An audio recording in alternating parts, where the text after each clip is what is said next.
Cuentos infantiles de ayer y de hoy. Cuentos bestsellers internacionales del escritor Miguel Ángel Villar Pinto. ¿Cómo serían las aventuras de Pulgarcito, Blancanieves, La Sirenita, Caperucita Roja, Pinocho, Cenicienta, Alí Baba o Aladino de haber sucedido en nuestros días? En esta colección de 11 cuentos infantiles famosos, Miguel Ángel Villar Pinto se inspira en clásicos de Carlo Collodi, Charles Perrault, Hans Christian Andersen, Las Mil y Una Noches, León Tolstoy, los hermanos Grimm y sus versiones posteriores para adaptarlos a nuestro tiempo. Y así, grandes historias de ayer reviven hoy con una renovada actualidad junto a toda su fuerza, magia y fantasía. Pulgarcito en la gran ciudad. Érase una vez un niño tan pequeñito, tanto, que no abultaba mucho más que un pulgar, y por eso lo llamaban Pulgarcito. Pese a su tamaño, sus padres lo querían muchísimo por su carácter alegre y juguetón, además de ser su único hijito. Como compartían con él la misma pasión por el fútbol y aunque no tenían apenas dinero, una vez al mes le compraban postalillas de la liga para que pudiera completar su colección. Este era el día y el modo en el que celebraban la suerte de tener, pese a todo, una familia.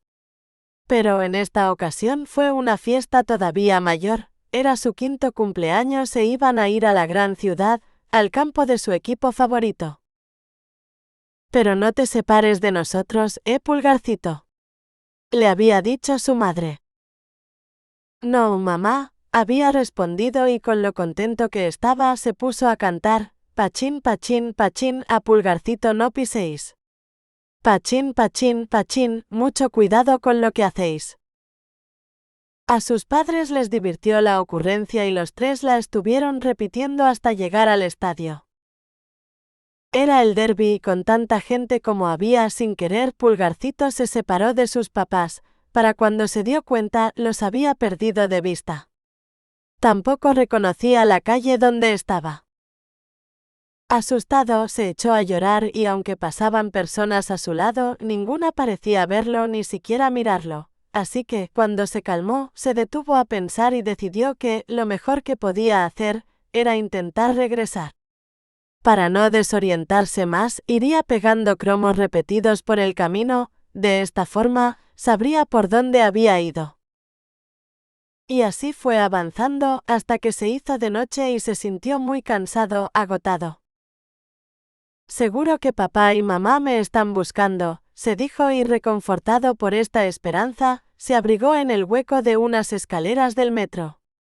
Hacía frío, era invierno y como aquel lugar desprendía cierto calorcillo, allí se acurrucó Pulgarcito. Cerró los ojos y después de un rato se quedó dormido. Sin saber cuánto tiempo había transcurrido, se despertó al escuchar las voces de sus padres. «Pulgarcito, ¿dónde estás?» Iba a correr hacia ellos cuando comprobó que el acceso estaba ahora cerrado por verjas y candado. «Pulgarcito, ¿dónde estás?» «En la boca del metro, mamá, papá», gritó cuanto pudo sin poder pasar. Pero fue suficiente, ¿lo oyeron? Siguiendo la dirección de las últimas postalillas, lo localizaron. Llamaron a la policía para que alguien viniera a abrir el cerrojo y las vallas y una vez libre se abrazaron. Pasado el susto, los tres sintieron una inmensa alegría y supieron que nada en el mundo era más importante que permanecer juntos. Y así, felices por ello, regresaron a casa también cantando. «Pachín, pachín, pachín, a Pulgarcito no piséis. Pachín, pachín, pachín, mucho cuidado con lo que hacéis». Blancanieves y los 7 influencers.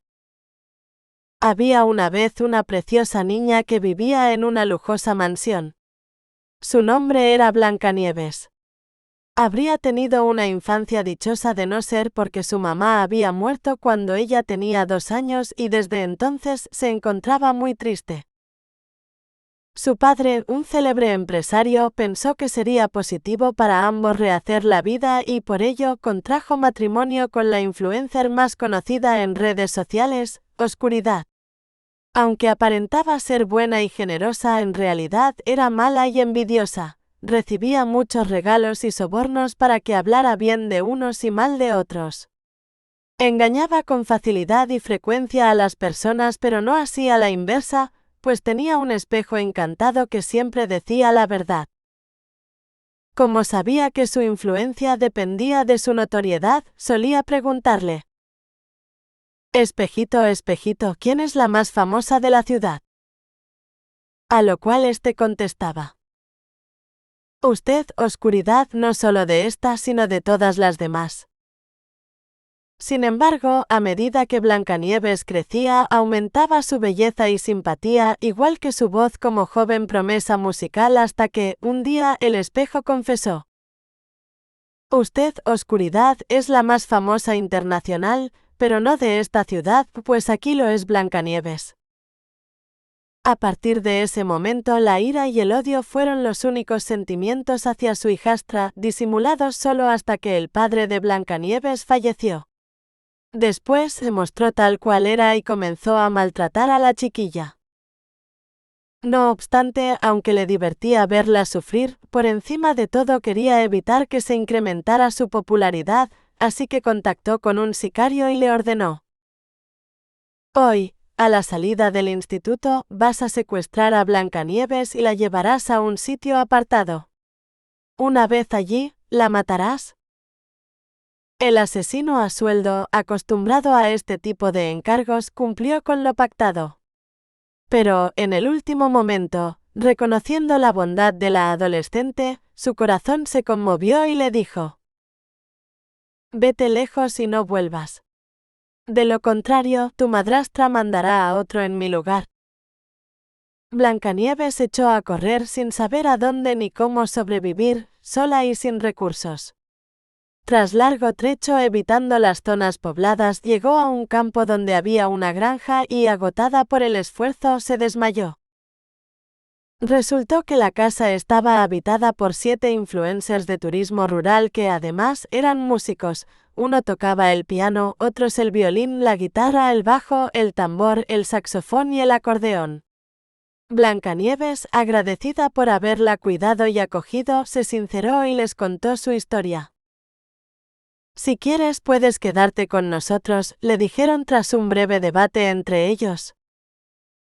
Con gusto ella aceptó y todos se pusieron a cantar y hacer sonar sus instrumentos para celebrarlo. 1, 2, 3, 4. 5, 6, 7, 8. Éramos 7. Y ahora 8. 8, 8, 8, 8.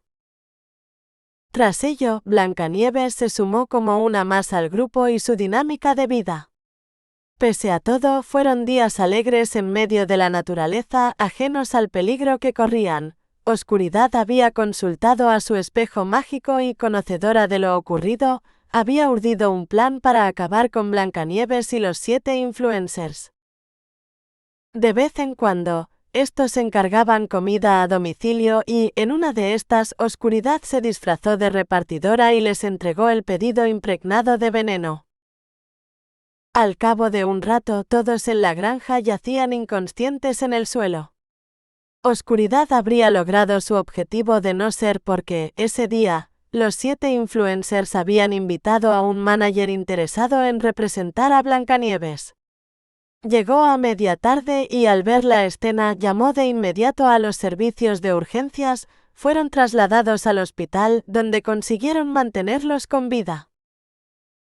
Ya recuperados, supieron que Oscuridad había sido arrestada por la policía, acusada de numerosos y graves delitos.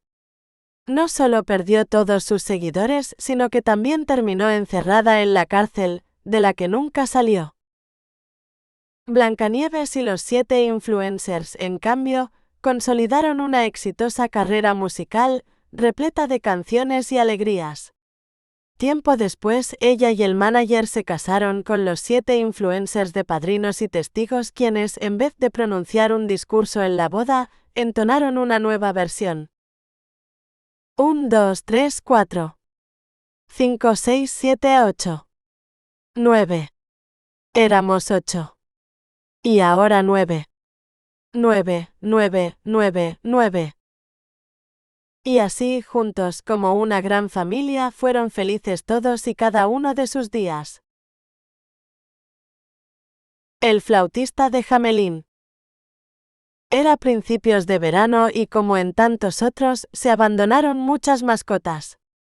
Gatos y perros principalmente, aunque también animales exóticos como agapornis, capibaras, cacatúas, chinchillas, cobayas, dragones barbudos, erizos, hurones, iguanas, liebres patagónicas, ninfas, pitones, salamandras, tortugas o zorros fennec.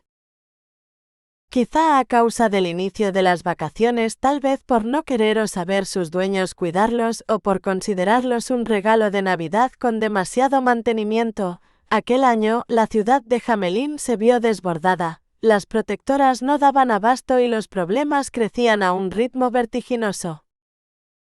La gente no podía sentarse en una terraza sin que aparecieran aves, reptiles o mamíferos hambrientos y les disputaran las consumiciones. En los parques y playas corrían, volaban y defecaban descontrolados. Tampoco era infrecuente que se colaran en las casas por puertas y ventanas, y por las noches aullaban, berreaban, chillaban, gritaban, gruñían, ladraban, maullaban, silbaban y siseaban, como si no fuera suficiente el calor para resultar casi imposible quedarse dormido. Ante tanto alboroto, las quejas se acumularon en la mesa de la alcaldesa y, no pudiendo encontrar solución, decidió ofrecer una cuantiosa suma a quien lo resolviera. Y, en esto, apareció un funambulista con rastas, mochila y ropa desgastadas. Parecía un vagabundo y nadie dio crédito cuando afirmó que solventaría la crisis. Por ello quiso asegurarse y solicitó audiencia con la política. Esta, aunque se mostró escéptica, pensó que no se perdía nada por intentarlo, con lo que le dijo: «Si lo consigues, te pagaremos». Creyendo que así sería, bajó a la plaza del ayuntamiento, sacó una flauta y comenzó a tocarla. Al instante, ante las miradas atónitas de los lugareños, los animales que deambulaban por allí se arremolinaron en torno a él, igual que en las demás partes de la ciudad, por las que pasó sin cesar la atractiva melodía. Y de este modo se alejó de Hamelin y emprendió un largo viaje a través del mundo para devolver a los seres vivos a su hábitat natural. A su regreso, había pasado ya mucho tiempo y comprobó que nadie parecía acordarse de lo que había hecho. Sin embargo, la gobernante seguía siendo la misma, con lo que se presentó en su despacho y solicitó sus honorarios. Por tocar la flauta. Se indignó ella. Por haber resuelto vuestro problema, matizó él. Las bestias se hubieran ido de todos modos, contigo o sin ti. Dicho esto, dio por zanjada la discusión y ordenó a los guardias que condujeran al flautista fuera del edificio, al que le prohibieron volver a acercarse. Aquel día transcurrió con normalidad, pero ya bien entrada la noche, se volvió a oír en las calles aquella misma melodía de años atrás. Como resultaba agradable y además la escucharon solo unos instantes, nadie se levantó de la cama, todos siguieron durmiendo. Sin embargo, a la mañana siguiente, el pánico y la desolación se apoderaron de todos los rincones, los niños habían desaparecido. Entonces recordaron el efecto que la música del flautista había causado en las mascotas abandonadas y, sabiendo que se le había negado el pago, exclamaron: «Se ha vengado. Se ha llevado a nuestros hijos». Era la única explicación posible y por ello se exigió emprender su búsqueda. La alcaldesa misma, a quien hicieron responsable de lo acontecido, encabezó la partida. Cuando, al fin, consiguieron localizarlo, le imploraron la liberación de los niños. «Tendréis que pagarme el triple», estableció, «pues son 3 los trabajos, llevarme a vuestras mascotas y luego a vuestros hijos. Ahora además tendría que traer a estos de vuelta». La mandataria, pese a las circunstancias, quiso objetar, pero pensó que, de nuevo, podría engañarlo, así que contestó: «Cuando estén aquí te pagaremos». El flautista, intuyendo sus intenciones, se negó. Al contado, exigió. ¿Y cómo sé que cumpliréis la promesa? Como, en su momento, confié yo en la vuestra. De nuevo esta vez, igual que la anterior, no tenía otra opción, así que le rogó que la perdonara por su falta y le entregó el dinero que pedía. Al amanecer retornarán a sus casas, dijo alejándose el flautista. Ignorando si sería cierto o no, a la espera del nuevo día, nadie en la ciudad consiguió conciliar el sueño. Muchos lloros y lamentos temerosos del mañana se produjeron en la oscuridad. No obstante, por suerte para los habitantes de Hamelin, los niños regresaron sanos y salvos a los brazos de sus padres con las primeras luces del alba.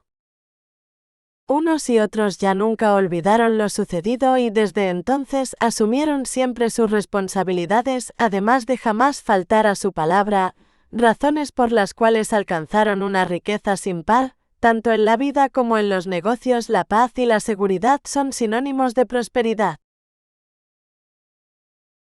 La Sirenita. En el centro de las profundidades acuáticas existía un precioso reino en el que habitaban el rey Tritón y sus 5 hijas. Vivían en armonía con la naturaleza en palacios de piedra y coral, frente a extensas praderas de algas multicolor y llanuras de arena blanca, surcadas por las azules corrientes del océano. Todos sus habitantes amaban y cuidaban su entorno, del que disfrutaban en compañía de atunes, ballenas, delfines, focas, manatís, tortugas o vaquitas, también caballitos, cangrejos, caracolas o estrellas de mar. Y de entre ellos destacaba la más joven princesa, la Sirenita. Además de ser guapa y bella, poseía una voz maravillosa. Cuando tocaba el arpa y cantaba, los animales se reunían para escucharla. Sin embargo, últimamente al terminar su melodía, elevaba la mirada a la superficie hacia la luz del sol. Estaba preocupada. La hechicera de los abismos había vaticinado que, muy pronto, el reino sería atacado y destruido por unos seres sin alma. Nadie sabía a qué se refería con exactitud, pero corrían rumores numerosos y cada vez más cercanos. Debemos averiguar qué está ocurriendo, le dijo a su padre, antes de que sea demasiado tarde. Aquí estamos a salvo, allí arriba no. Insistió, sin que el rey Tritón variara su opinión. Ya sabes lo que cuentan las leyendas, le dijeron sus hermanas. Es muy arriesgado subir y más todavía ir a tierra firme. Aún así, la Sirenita decidió investigar por su propia cuenta y llevándose consigo a un par de orcas como escolta, se alejó de la ciudad submarina. No tardó mucho en descubrir que el presagio era cierto. A varias leguas encontró numerosos animales muertos enredados en extraños objetos y otros cubrían el fondo marino, resultando igual de letales. No quedaba rastro alguno de vida. Horrorizada, comprobó que, fuera lo que fuese aquello, avanzaba lento pero inexorable hacia su hogar. No os acerquéis, les gritó a las orcas temiendo por ellas. Iremos a hablar con la hechicera. Ella nos dirá qué hacer. Se dirigieron a la gruta donde vivía y una vez allí, ésta respondió a sus preguntas. Lo que habéis visto son residuos humanos arrojados por ellos al mar, bolsas, botellas, latas, neumáticos, pilas, redes. Pero, habría que avisarlos. No saben el mal que están causando. Lo saben, dijo la hechicera sin dudarlo. Entonces, ¿por qué lo hacen? Quieren acabar con nosotros. No, Sirenita, no quieren, pero tampoco impedirlo. No lo entiendo, dijo, totalmente confundida. He de hablar con ellos. Ojalá fuera posible. Pero nuestra voz solo se escucha en el agua y no en el aire. Vuelve con tu familia, princesa, y disfruta del tiempo que aún nos queda, el final es inevitable. La Sirenita, en aquel momento, comprendió que solo había 2 opciones, resignarse o actuar.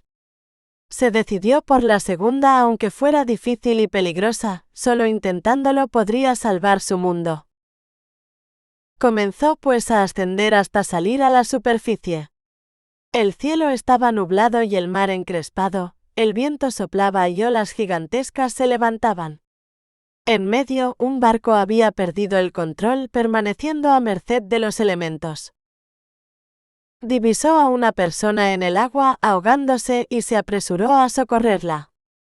Era un hombre de su misma edad que, al verla, se asustó, o al menos eso interpretó la sirenita, pues emitió un gruñido seguido de cuantiosas burbujas. «No tengas miedo», le dijo. «Te mantendré a flote».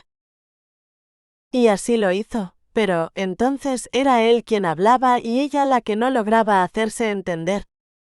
De todas formas, como la agitación de la tormenta los sumergía con frecuencia, ambos pudieron comunicarse hasta que, en cierto instante, empujados una contra el otro, sus labios se juntaron.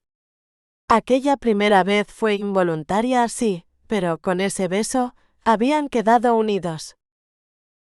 Lo averiguaron poco después cuando cesó la tempestad y llegaron a una isla desierta.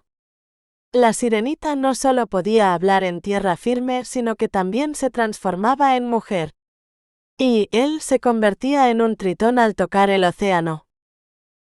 Tal como había predicho la hechicera de los abismos, no pudieron impedir que el reino fuera arrasado, pero lo reconstruyeron todavía más glorioso que antaño y lo protegieron tras haberse esforzado primero los dos juntos, como siempre lo estuvieron a partir de aquel momento, y luego, con la ayuda de muchísimos más que se sumaron, tanto del mar como de la tierra y el cielo.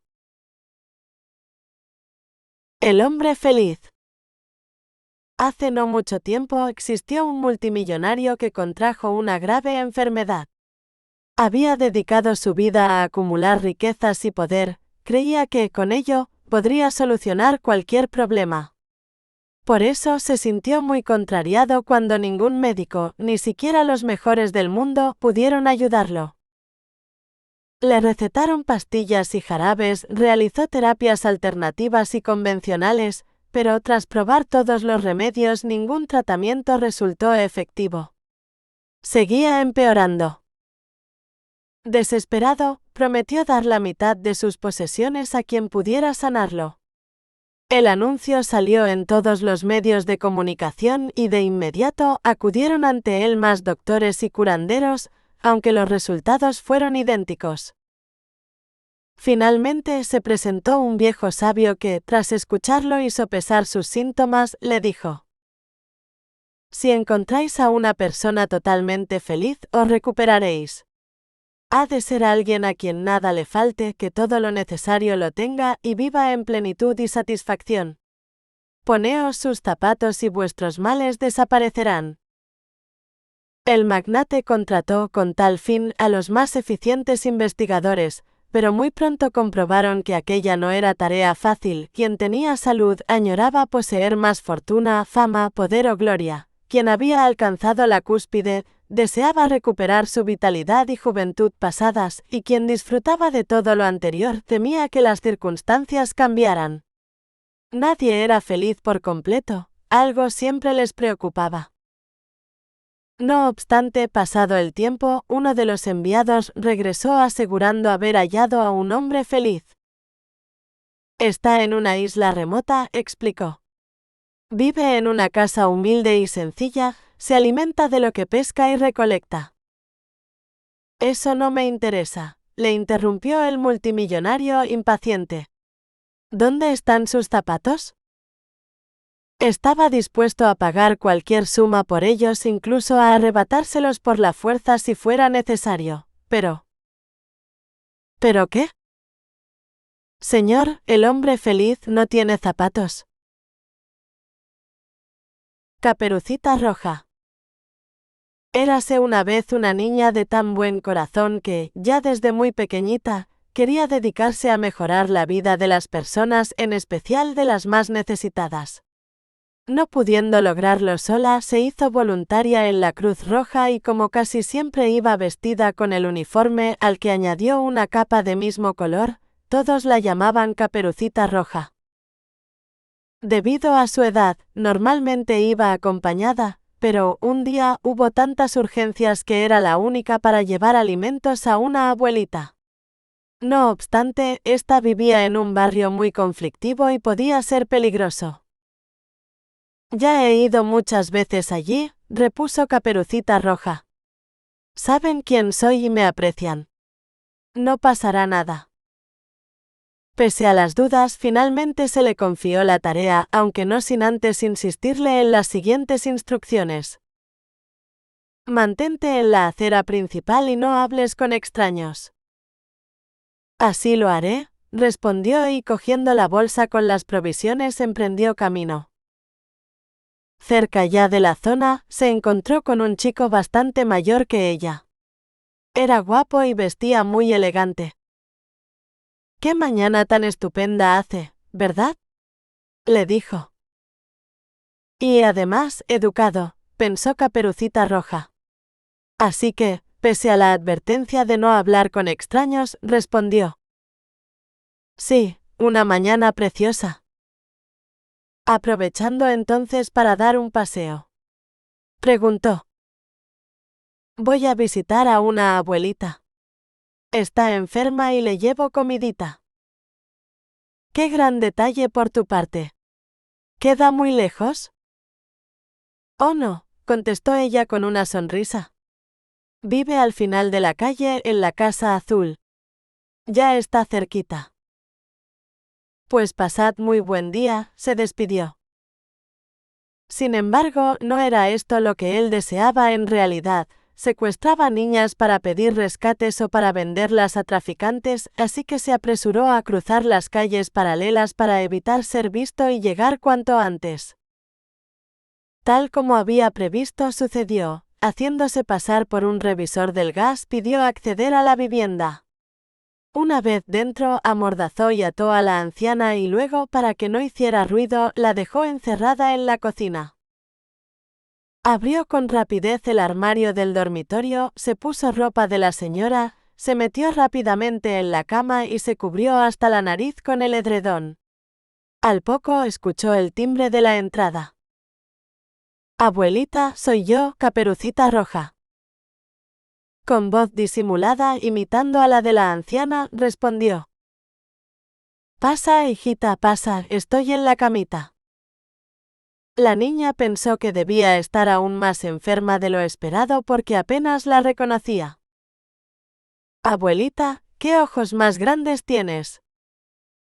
Son para verte mejor, respondió él. Abuelita, ¿qué orejas tan grandes tienes? Son para oírte mejor, susurró. Abuelita, ¿qué manos tan grandes tienes?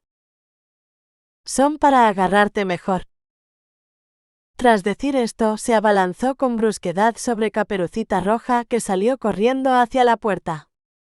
Justo en ese momento se topó con varios vecinos, sospechando que algo raro sucedía, se habían aproximado. Al verlos, el chico dio vuelta y se escabulló por una ventana, huyendo para jamás regresar al lugar. Liberaron a la abuelita y cuando Caperucita Roja agradeció su providencial intervención, le dijeron: Siempre nos has ayudado, Caperucita. Nos alegra haber podido devolverte el favor.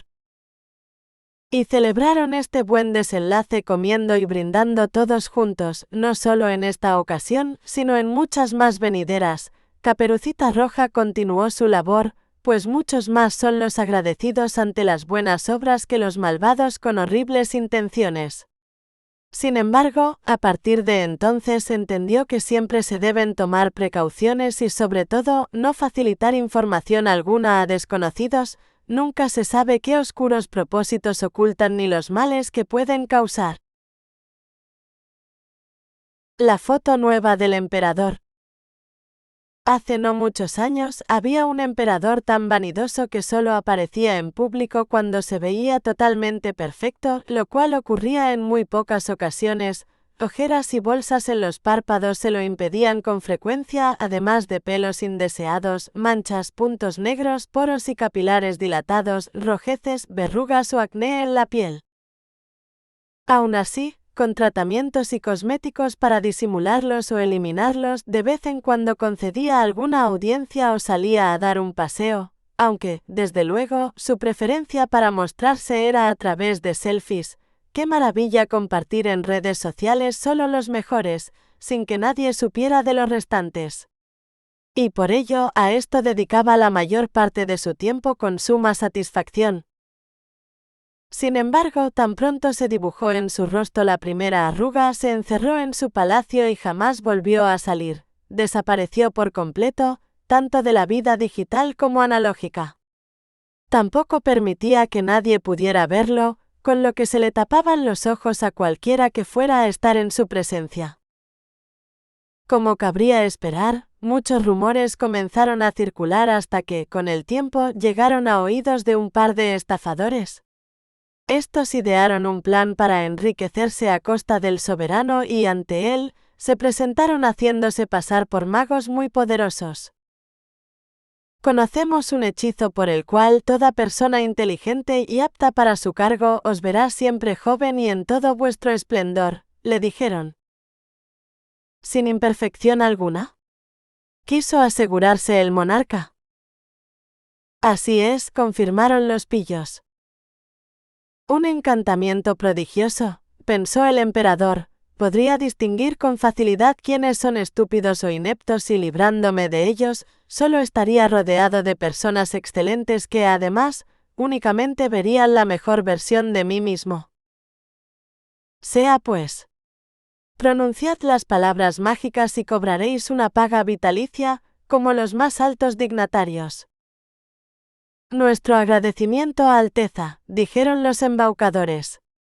Pero antes, debemos preparar una pócima con ingredientes muy caros y escasos.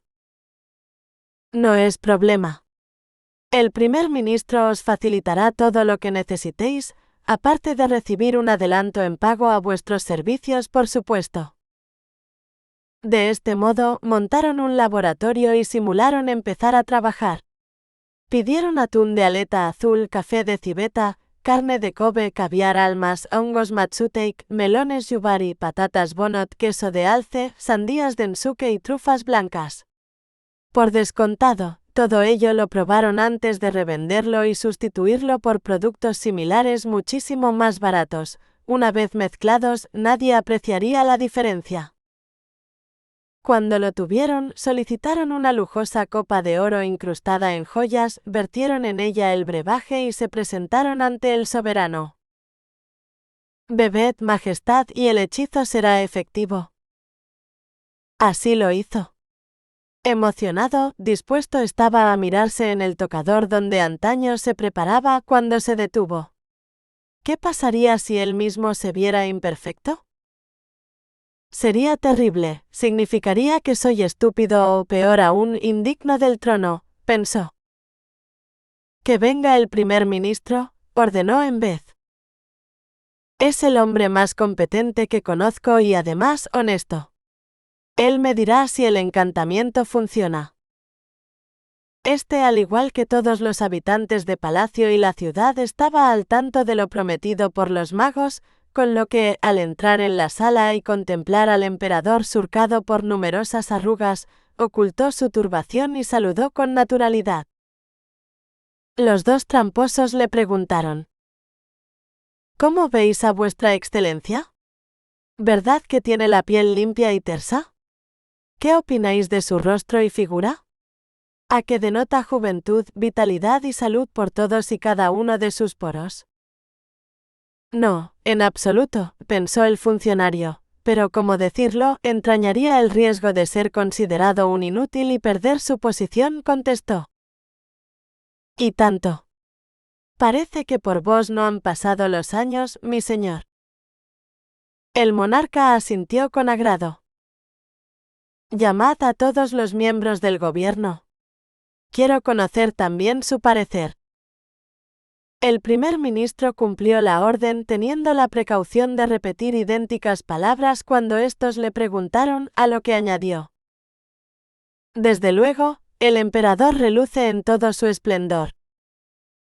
Sin embargo, lo mismo que le había ocurrido a él, les sucedió a los otros. Todos ellos se percataron de la realidad, aunque tampoco lo confesaron, pues tenían en alta estima sus empleos, así que prorrumpieron en halagos. Sois digno de admiración, Excelencia. La envidia de vuestros semejantes, Majestad. Nadie más célebre que vos, su magnificencia. Tras escucharlos, el emperador consideró que se había obrado el milagro, con lo que se atrevió, entonces sí, a ponerse frente al espejo. No puede ser, se dijo. Me veo tan viejo y demacrado. ¿Seré acaso tonto? ¿O es qué? Se negó a completar la frase. Apartó la idea de su mente y, con una sonrisa, se dirigió a la pareja de truhanes. Gran trabajo. Estoy muy satisfecho con el resultado. Y nosotros, muy complacidos por ello, contestaron. Si le parece bien, le sacaremos una fotografía para inmortalizar el momento. El soberano acogió la iniciativa con gusto. Así podría verse como lo hacían los demás. Los componentes del séquito, en cambio, pensaron que sería una prueba irrefutable de su propia necedad o torpeza, y los pícaros expertos en retoques fotográficos, que aquello disiparía cualquier duda acerca de su poderosa magia. En menos de un pestañeo, la tenían ya lista. Salvo ellos dos, nadie salía de su asombro. En efecto, la estampa mostraba al emperador incluso muchísimo más impresionante que en los gloriosos días del pasado. Tras condecorar al par de bribones con el más alto distintivo del imperio y subir, por fin, orgulloso, una novedosa imagen a las redes sociales, dijo: No se hable más. Vayamos a dar un paseo. Estoy harto de estar aquí encerrado. Ya antes de salir de palacio, en todas partes se comentaba, compartía y admiraba la nueva foto del emperador. ¡Qué elegante! ¡Qué joven! ¡Cuánta vitalidad! Estos y más vítores se repitieron en las calles y ventanas por las que pasaba la comitiva, pues, aunque no se correspondía con lo esperado, nadie deseaba ser considerado idiota o incompetente. Nunca antes el soberano había tenido tanto éxito y repercusión como en este día. Pero si no se parece en nada, exclamó de repente un niño. Es la voz de la infancia, lo excusó su padre. Pero resultó ya imparable, unos y otros repetían lo que acababa de decir el chiquillo. El chaval dice la verdad. La foto es un montaje, gritó alguien, y se convirtió en una opinión tan extendida como incontrolable. Aquello desestabilizó al emperador, quien comenzó a asumir que el pueblo tenía razón. Por dignidad mantuvo el paso firme y altiva la cabeza, aunque en el fondo, supo que su mayor error no era haber sido engañado por otros sino por sí mismo. Pinocho. En una gran ciudad, vivía el anciano carpintero Geppetto. Siempre había querido tener un hijo sin conseguirlo, con lo que se decidió a crear uno del tronco de un pino. Por eso lo llamó Pinocho. «¿Cómo me gustaría que estuvieras vivo?», dijo tras terminarlo. Una hada había contemplado la escena y, juzgando que era un deseo de todo corazón, lo hizo realidad. Animó al muñeco. «Hola, papá», fueron sus primeras palabras. Geppetto estaba asombrado, pero también muy feliz, así que lo abrazó diciendo: «Hola, hijito mío». Para que al viejo ebanista le resultara más sencillo educarlo, el hada estableció que, cuando Pinocho mintiera, le creciera la nariz. Además, consideró conveniente que tuviera un buen amigo, así que encantó a un grillo con tal fin, y por último se reservó una sorpresa más para el futuro, si es que el chiquillo demostraba ser merecedor de ella. Y de este modo Geppetto, Pinocho y Grillo se convirtieron en una familia. Como el pequeño estaba ya en edad de ir a la escuela, su padre le compró libros y una mochila para que fuera. Sin embargo, Pinocho comprobó desde el primer día que no le iba a resultar fácil adaptarse. La causa no eran las matemáticas, ciencias y lenguas, sino sus compañeros. «¡Qué bicho raro es ese!», exclamó uno nada más verlo.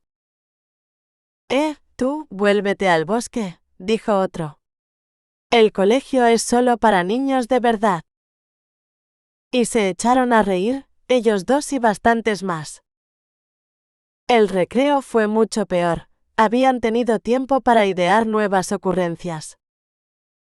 ¿Qué es lo que más teme Pinocho? Una cerilla. Un mechero. Que lo confundan con madera y acabe en una hoguera. Aquello desató nuevas carcajadas. Se había convertido en su pasatiempo favorito y Pinocho se lamentaba por no ser como ellos, de carne y hueso.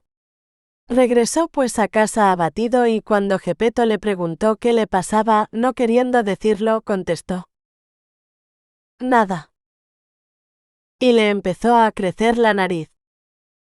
«Debes contárselo», le susurró Grillo, posado sobre su hombro. Se sintió mejor al hacerlo y además esperanzado cuando su padre fue a hablar con la directora del centro. «No volverá a ocurrir», aseguró ella. Pero no fue así, al día siguiente habían empeorado las cosas. «Chivato», le dijo uno. «¿Quieres echar raíces, Le soltó otro a la vez que le ponía la zancadilla y lo arrojaba al suelo. «Pues yo te ayudo». Mientras se alejaban desternillándose de risa, Pinocho se quedó allí tumbado llorando. «Recibirán su castigo», dijo Grillo. «Vayamos a hablar con la jefa de estudios». «Guárdate tus consejos», le respondió malhumorado Pinocho. «No tendría que haberte hecho caso. Es culpa tuya».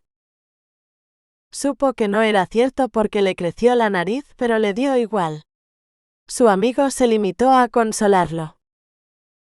«No será así todos los días». «Por supuesto que no». Grillo se sorprendió y alegró ante su determinación, pensando que haría algo al respecto, pero lo que no imaginó es que la solución sería faltar a clase, lo cual provocó que Pinocho se metiera en muchos líos. La primera mañana, acabó secuestrado por un titiritero ambulante del que pudo escapar de milagro.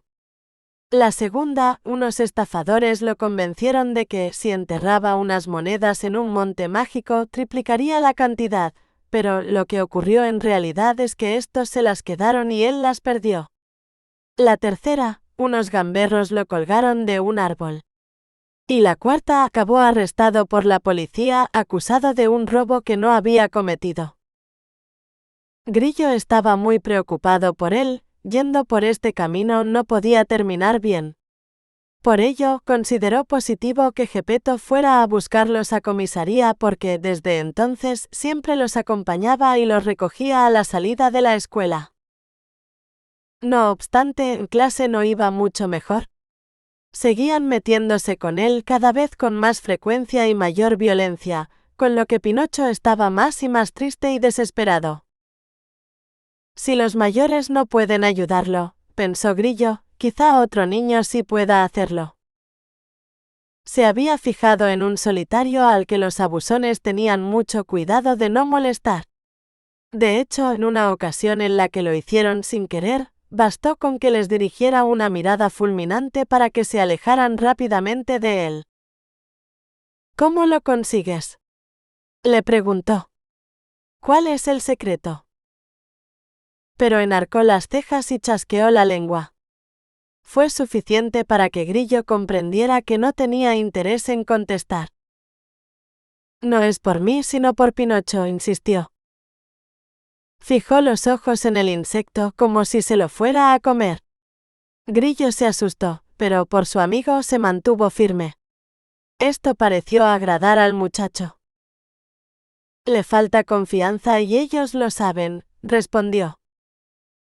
«Y ellos la tienen», quiso saber Grillo.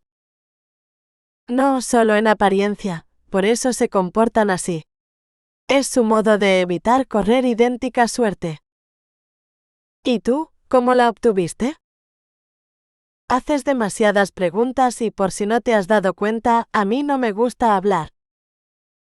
Zanjó de esta forma tan brusca la conversación.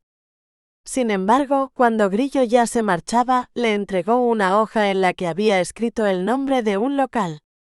Iba a preguntarle el porqué de aquello, pero se detuvo, vio que levantaba el dedo índice y negaba con la cabeza. Entendió que habrían de averiguarlo por sí mismos. Durante el trayecto se entretuvieron intentando adivinar de qué se trataría sin que ninguno de los dos acertara. Al final, resultó ser un gimnasio de artes marciales. ¿Qué te parece?, le preguntó Grillo a Pinocho. Es una gran idea. Así podré defenderme. Pero lo que parecía tan sencillo no lo era tanto. Aprender la técnica para que funcionara requería de mucha dedicación y tiempo. Pinocho tardó en lograrlo, como demostraban las veces en las que se enfrentó sin éxito a los matones, pero un día sintió que ya los superaba y todo cambió. Como si también lo supieran, lo dejaron en paz sin que tuviera que decirles nada. Cuando parecía que el asunto se había solucionado, en cambio, surgió otro problema. Pinocho quiso ser aceptado por ellos y comenzó a imitar su comportamiento, causando daño a otros niños. No está bien lo que estás haciendo, le advirtió Grillo. Recuerda lo mal que te sentías tú en su lugar. Lejos de recapacitar, pensando que si lo hacía sería considerado un signo de debilidad, Pinocho le contestó: Si no te gusta, vete. Y propinándole un manotazo añadió: vuelve al campo, insecto. Magullado y apenado, Grillo se alejó mientras escuchaba las risas de los otros, seguidas de alabanzas por la actuación de Pinocho. Ya eres uno de los nuestros, le decían. Sintiéndose apreciado e incluso admirado, durante un tiempo se consideró feliz al igual que Geppetto. Aunque ignoraba el motivo, quería a su hijo y se alegraba de que, al fin, fuera contento al colegio. Le extrañó que Grillo ya no estuviera con él, pero sabiendo que a veces los amigos se enfadan, no le concedió mayor importancia, ya se les pasaría. Sin embargo, Pinocho cometió un error fatal que le hizo descubrir lo equivocado que estaba. ¿Y ese que está siempre solo es tonto o mudo?, preguntó cuando estaban en el patio. Sus nuevos amigos sonrieron, pero con discreción, no querían que el solitario se diera cuenta. Es mejor dejarlo tranquilo, dijeron. Pero los había oído y se acercaba. Sin cortarse un pelo estampó: El que eres tonto eres tú. El Grillo te ayudó y mira cómo le has pagado. Ofendido, Pinocho quiso golpearlo, pero sin saber cómo, fue reducido e inmovilizado por él en un momento. Sintió una fuerte presión sobre su hombro, donde antes se sentaba Grillo, seguida de un profundo dolor. Para, suplicó. Y sin añadir nada más, lo dejó libre, aunque los amigos de Pinocho comenzaron a mofarse de él. Para, repetían sus palabras mientras se reían y las entonaban de diferentes maneras, hasta que se aburrieron, lo dejaron solo y se fueron. Entonces comprendió los errores que había cometido y se propuso enmendarlos. Tienes razón, he sido un idiota, se disculpó ante el solitario. No es a mí a quien tienes que pedir perdón. Lo haría, pero no sé dónde está Grillo. Yo sí. Pinocho se quedó extrañado, aunque solo por un momento.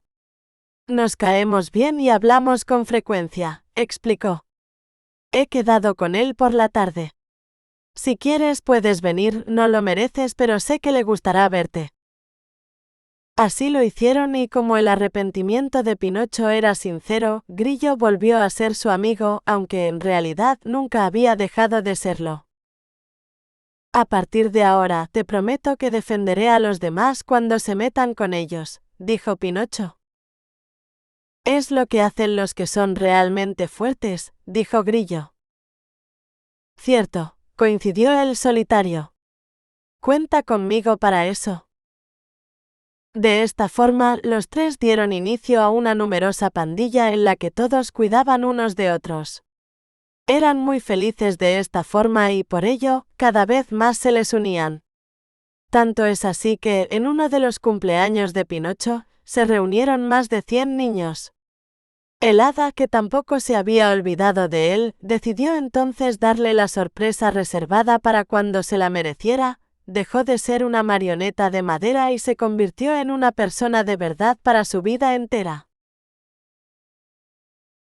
Cenicienta.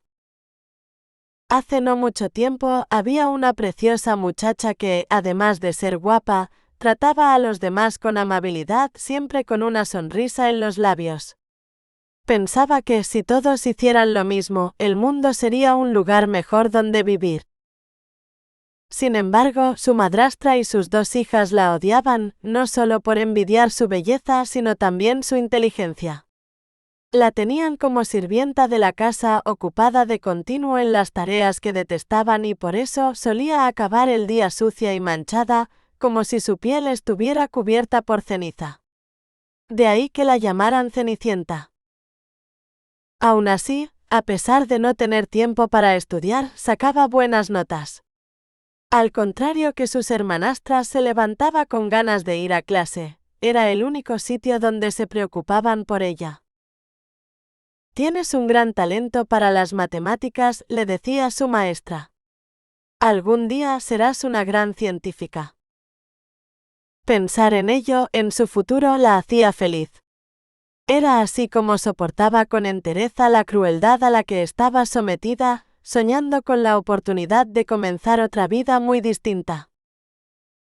El momento llegó cuando una importante universidad convocó un concurso para resolver un algoritmo sin aparente solución y la maestra lo propuso como tarea. «Esto es un galimatías sin sentido», se quejaron las hermanastras a su madre. Viéndolas frustradas y enfadadas, exclamó: «¿Quién se ha creído que es esa profesora para poneros unos deberes tan difíciles? No os preocupéis, hijitas, yo me encargo de arreglar esto». Y tras reunirse con otros padres, protestaron todos juntos ante la directora. Esta, para evitar complicaciones, les dio la razón y amonestó a la maestra. «Hala, solucionado», dijo la madrastra a sus hijas. «La respuesta al algoritmo es que ya no tenéis que encontrarla». Ahí hubiera terminado el asunto, con ellas tres contentas y satisfechas por su logro, si no fuera porque Cenicienta había comprendido la secuencia y a escondidas consiguió resolverla y enviarla a la universidad. Esperó impaciente e ilusionada la respuesta, imaginando todo lo bueno que conllevaría, pero sin anticipar lo que realmente acontecería. Una tarde entró en casa y vio a su madrastra con una carta en la mano, leyéndola junto a sus hermanastras. «Te crees mejor que nosotras, ¿verdad, Cenicienta?», le dijo enojada y añadió sacudiendo el papel: «Por eso has hecho esto, para ponernos en ridículo». «No entiendo», respondió ella con sinceridad. «No entiendes, no entiendes. En la universidad dan por buenas tus conclusiones. Has ganado el concurso. Pero ¿sabes qué? Esperabas un premio y tendrás un castigo», dijo rasgando la hoja y haciéndola pedazos. «Pasarás estos días limpiando los váteres. A conciencia, no quiero ver ni una sola mancha». «¿De verdad pensabas que podrías ir mañana a la gala?», le preguntaron sus hermanastras, riéndose sin cesar al verla abatida. «Tan lista para unas cosas y tan tonta para otras».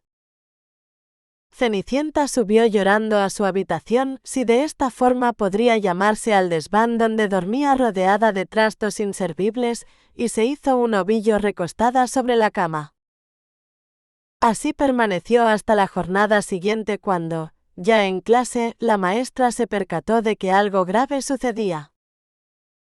«¿Qué te ocurre?», le preguntó. Pero ella no contestó, no deseaba causar problemas. «Deberías estar muy contenta», insistió la profesora. Te han dado una beca para estudiar en la universidad. ¿No era eso lo que querías? Cenicienta se sorprendió. Aquello era mejor todavía de lo esperado, pero... No me van a dejar ir, dijo. Ya veremos. La maestra, acompañada por los servicios sociales, se presentó de improviso esa tarde en casa de Cenicienta. Comprobaron las condiciones lamentables en las que vivía, además del trato vejatorio que sufría, con lo que se dispusieron a sacarla de allí. No podéis dejarnos sin criada, se quejaron sus hermanastras.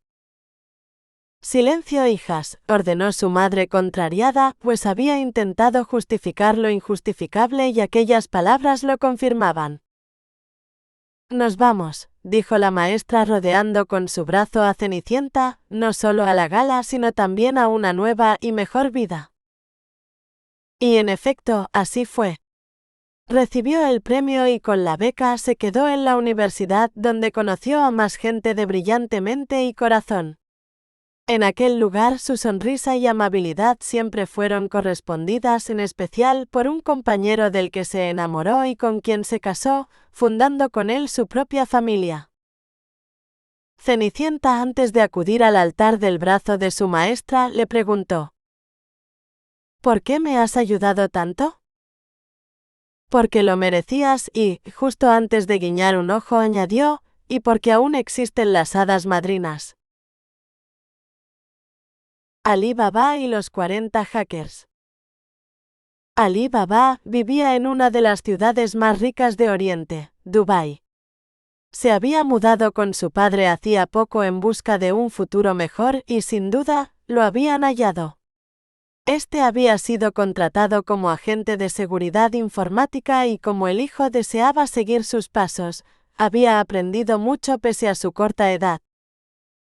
Tan solo era un niño y ya sabía moverse con facilidad por la Internet profunda, por páginas invisibles a las que los buscadores no llegaban. En algunas de ellas se reunían peligrosos delincuentes a los que su padre vigilaba, perseguía y detenía.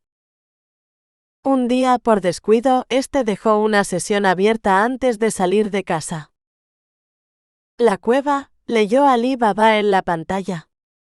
Sabía que no debía inmiscuirse, con lo que se iba a marchar a su cuarto cuando notó actividad. Ábrete, sésamo, vio que alguien introducía esta contraseña y el sitio cambiaba.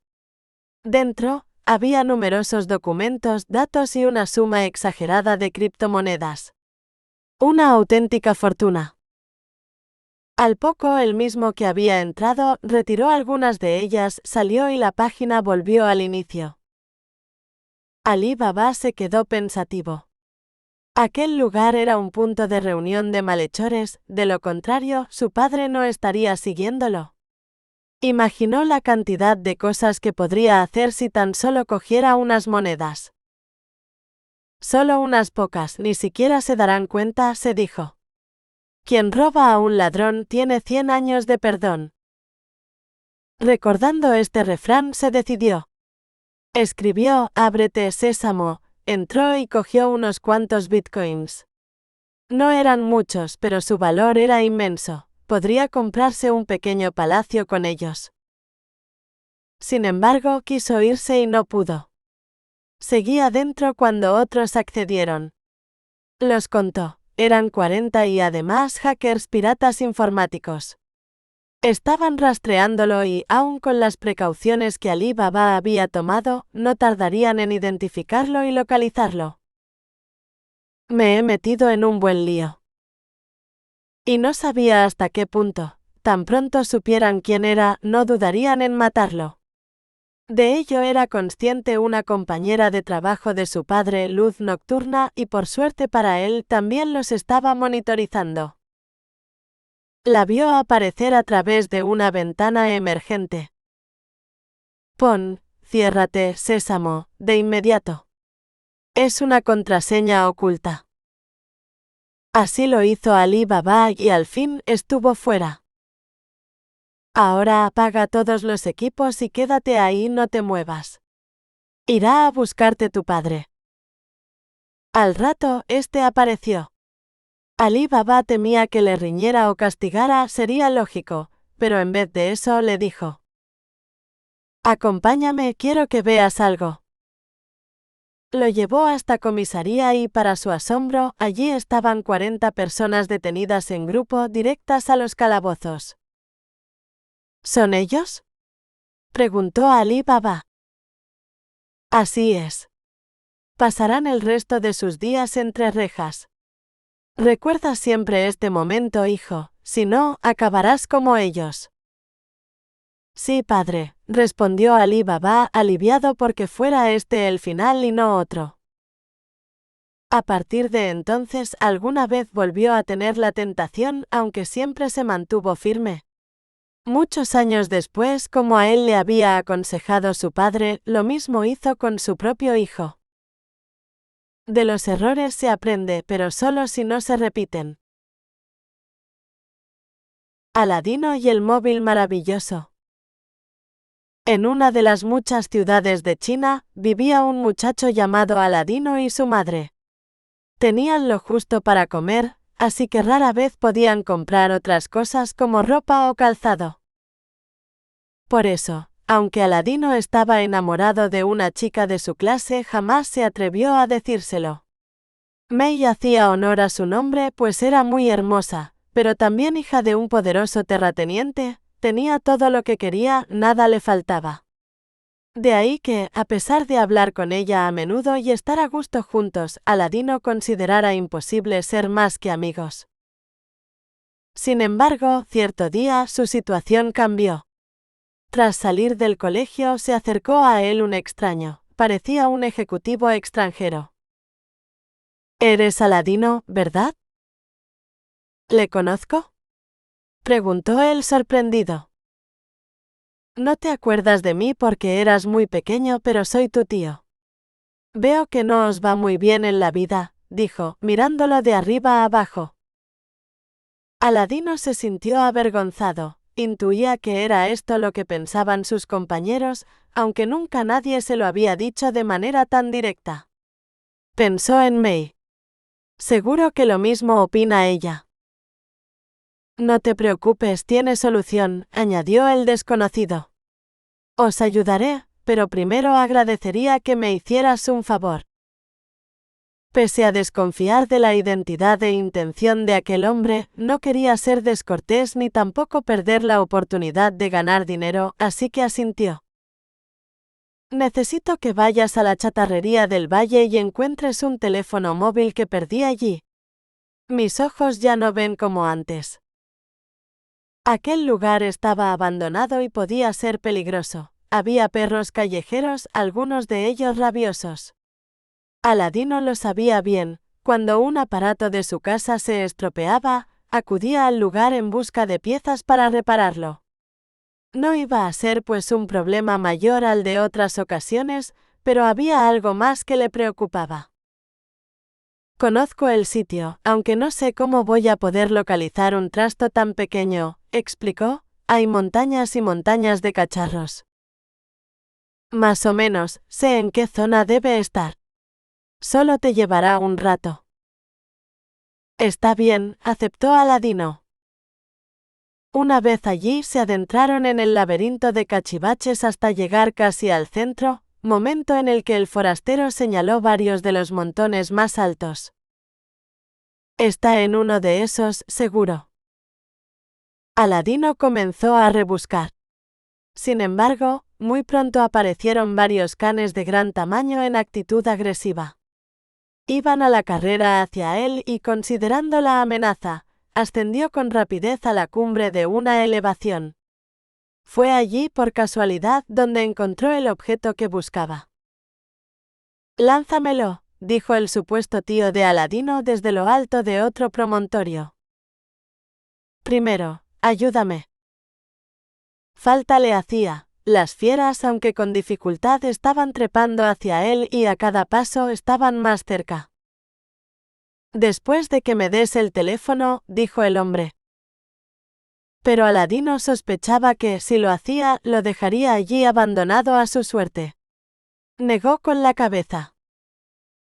Primero, ayúdame, insistió. El extranjero, enfurecido, se alejó del lugar diciendo: Ya volveré cuando te hayan devorado. No tardaría en suceder, lanzaban bocados a tan poca distancia que alguno casi lo rozaba. Desesperado, pensó que su única alternativa estaba en el móvil. Si funcionaba, podría pedir auxilio. Pasó el dedo por la pantalla con la intención de desbloquearlo y al instante, de él salió un genio. Aladino, boquiabierto y asustado, escuchó que le decía: ¿Qué deseas, mi señor? Pídeme lo que quieras y te lo concederé. Le costaba creer lo que estaba viendo y oyendo, pero la amenaza era inminente. No lo dudó. Sácame de aquí. Llévame a casa. Fue dicho y hecho. Por arte de magia apareció en su hogar, corrió a abrazar a su madre, a quien le contó lo sucedido. Ese hombre te engañó, le dijo ella. Tu padre no tenía hermanos, era hijo único, igual que tú. Ya más tranquilo y sintiéndose a salvo, Aladino consideró que, pese a todo, había tenido mucha suerte. Tenemos un genio que concede deseos. Y quiso celebrarlo. Hacía mucho tiempo que no tenían un banquete de verdad, con lo que frotó el teléfono y esto mismo pidió. Acto seguido, sobre la vieja mesa del comedor, aparecieron platos y bandejas repletas de comidas exquisitas y deliciosas. Ambos disfrutaron de ellas como nunca antes en su vida. Al terminar, Aladino se disponía a solicitar riqueza y fortuna cuando su madre lo detuvo. ¿Cómo explicaremos de dónde hemos sacado tanto dinero? Pensarán que lo hemos robado. Es cierto, caviló el muchacho. Ya sé, exclamó. Genio, ¿podrías hacer que me tocara la lotería? Por supuesto, confirmó él. Sin más, al día siguiente, se presentaron en el banco con el boleto premiado y a partir de entonces nada les faltó. Aquel cambio hizo que Aladino sintiera más confianza en sí mismo y se atreviera, al fin, a declararle su amor a May. Con alegría, supo que era correspondido ya desde que se conocieron, ¿no podía ser más feliz? Con el tiempo, se fueron a vivir juntos y todo fue bien hasta que, una mañana, un comercial se presentó en el chalet al que se habían mudado. Le comentó a May que, gracias a una campaña promocional de su compañía, estaba recogiendo móviles antiguos y dando en vez otros nuevos de última generación. Ella, ignorando el motivo por el cual Aladino conservaba su viejo teléfono, lo consideró una oportunidad y así pues, hizo el intercambio. Por desgracia, aquel vendedor era, en realidad, quien se había hecho pasar por tío de Aladino. Dispuesto no solo a recuperar lo que consideraba suyo, sino también a vengarse, ordenó al genio que todas las pertenencias del muchacho se trasladaran a un lugar lejano y deseando que no encontrara consuelo, se llevó además consigo a May. De un momento para otro, Aladino lo había perdido todo. Y lo peor era no saber qué hacer. Sin el genio se había quedado sin recursos. Aún así, no se rindió. Recorrió el mundo en busca de su amada, lo único que en verdad le importaba. Nunca cejó en su empeño, pero pasaron muchos años y no logró encontrarla. Fue sumido en la desesperación cuando de repente, en un camino perdido en dirección a ninguna parte, apareció a su lado. May, pronunció él su nombre con inmensa alegría. Lo abrazó y besó. ¿Pero cómo? Iba a preguntar a Aladino cuando ella posó un dedo en sus labios y le entregó el móvil maravilloso. Descubrí el secreto, explicó, y se lo arrebaté a quien nos lo quitó. Deseé verte, y así ha sido. ¿Y él, dónde está? Preguntó con preocupación Aladino, sabía que, mientras estuviera libre, siempre estarían en riesgo. May se echó a reír. Era un mago malvado, así que lo dejé encerrado en una cueva donde residía el genio al principio dentro de una lámpara. No hay quien pueda escapar de allí. Contentos por el desenlace, convocaron al ser fantástico. ¿Qué deseáis en esta ocasión?, preguntó. Volver a casa. Y así fue. May y Aladino recuperaron su vida donde la habían dejado, valorándola aún más todavía sin ocultarse ya jamás nada el uno al otro. Y de esta forma fueron felices y comieron de todo, no solo perdices. Fin de cuentos infantiles de ayer y de hoy. Cuentos bestsellers internacionales del escritor Miguel Ángel Villar Pinto.